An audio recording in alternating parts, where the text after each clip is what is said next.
Now, with reaction to this and much more, we got a busy night on Hannity, is Texas Senator Ted Cruz. I don't even know where to begin here. You're shaking your head. Go ahead. Look, this is Harry Reid's shutdown, and it is the perfect example of liberal arrogance. 4 times the House of Representatives has endeavored to compromise, to pass a bill that funds the entire federal government, but at the same time prevents the enormous harms Obamacare is causing to millions of Americans. And 4 times, Harry Reid has said, pound sand, go jump in a lake. He won't negotiate. He won't talk. He told the president, don't talk to Congress. I mean, apparently their view is the president should negotiate with the nation of Iran, but not with Congress. That's just unreasonable. It's ridiculous. And that's what their position is. Why would we want to help one kid with cancer? Why? Do I even have to begin to answer that? I mean, if you want to talk about cold, callous, heartless, mean-spirited, hateful, all the rhetoric that Harry Reid recklessly throws around against Republicans, it fits him. Your reaction to that? Well, look, it illustrates what's really going on. As you know, the mainstream media all reads the White House's talking points. So they all repeat, this is the Republican shutdown.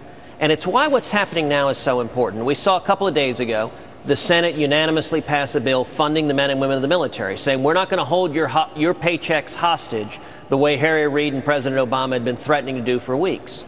Now, tonight, the House of Representatives has passed a bill funding the national parks, funding the national memorials. Harry Reid suggests he's going to kill that because he wants to keep the Statue of Liberty closed. He wants to keep the World War II memorial closed. There's another bill that the House is expected to pass tonight to fully fund the VA, that we need to stand by our veterans, the commitments we've made. From what Harry Reid has said, he's going to kill that tomorrow. So and, wait a minute. So I want to understand this. So all this casual cruelty of Harry Reid, he's going to subordinate literally compassion and decency for partisanship. He won't keep the parks open. He won't allow the vets to go to World War II. He's not going to fund the NIH, even if it's going to help one kid with cancer. I mean, that's pretty sick. What a twisted old. Sorry, Sean. There are 2 things going on. One, Harry Reid and President Obama believe this shutdown benefits them politically. So they don't want it to end. They like this shutdown.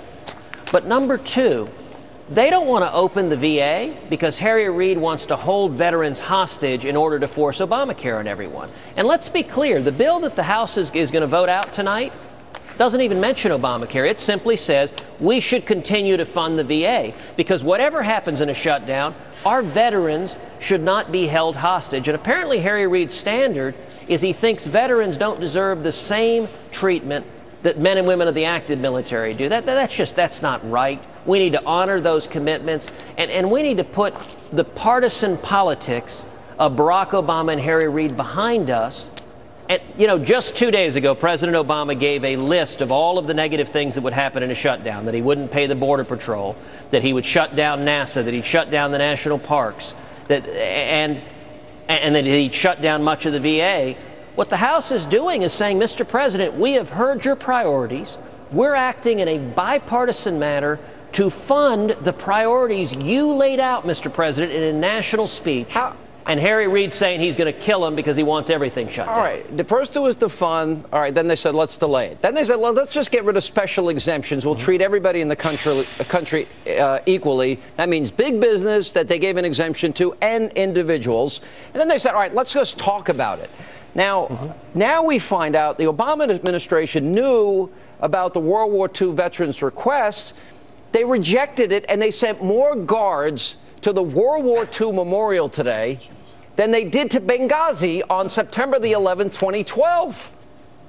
Well, Sean, I don't think anyone is surprised, although I think we're saddened every day by the political gamesmanship of this administration. This is a president who during sequester furloughed air traffic controllers because he figured if people's flights were delayed, it would inflict the maximum pain. He shut the White House down to children. Michelle Obama's whining that she can't tweet.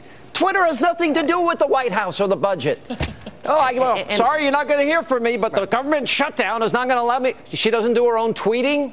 Sorry, you may have to punch a few buttons there, First Lady. And yet, look, what's so valuable about this is the media will continue to report Republicans are shutting things down. It becomes very hard for them to report that when you have the House saying, let's open the VA, you have every Senate Republican saying, let's open the VA, and you have Harry Reid saying no, keep the VA defunded. It becomes transparently clear who it is that's shutting down the VA, who it is that's shutting down the Statue of Liberty, who it is that is standing in the way of funding our vital priorities. How do they get away with this? We're not going to talk to you. Our way or the highway. That's pretty much what it is. And if it means kids with cancer suffer, it means World War II vets suffer, they don't care. Is this the party of compassion and love and decency? Because they claim they have a monopoly on those things. What, you know?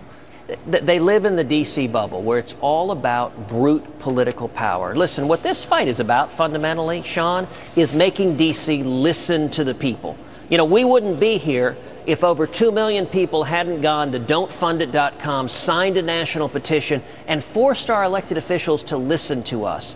And you look at the millions of Americans who are losing their jobs, who are being forced into part-time work, who are facing skyrocketing health insurance premiums, and who are at risk of losing their health care because of Obamacare.